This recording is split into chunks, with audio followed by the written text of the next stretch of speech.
let's do some makeup when I talk about 3 habits that actually help me build my relationship with myself. The first thing I feel like everyone tells you is to stop comparing yourself.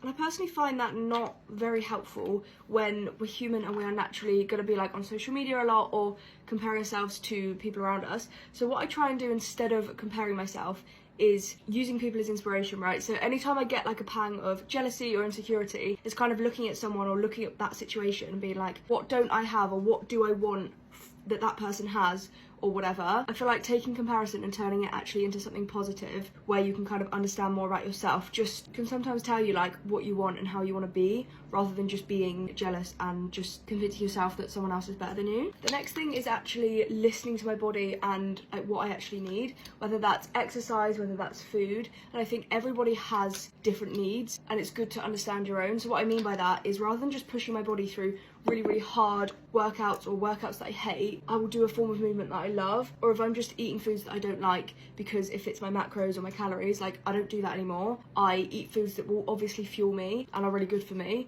but also I will eat foods and meals that I love, because I feel like that way I'm actually listening to myself and my needs, rather than just like a curated version of someone that I want to be that's not actually me and doesn't actually meet my needs. And the last thing is like not actively putting myself down all the time, like not saying things that might pop into my head, and I feel like we're all guilty of this, but just not having to voice every insecurity or every like opinion of myself in that moment, because I feel like when you're doing that, you're voicing like, oh, I'm not good at this, or oh, I can't wear that because I don't look nice, like whatever. You kind of reaffirm that to yourself when you are just like constantly voicing these opinions of yourself. So rather than doing that, I was trying to let the thought pass and then just not actually actively speaking it into existence. But yeah, those are just a few things that I have done and continue to do to kind of build the relationship with myself, because I'm a massive believer that you've got to be your own best friend.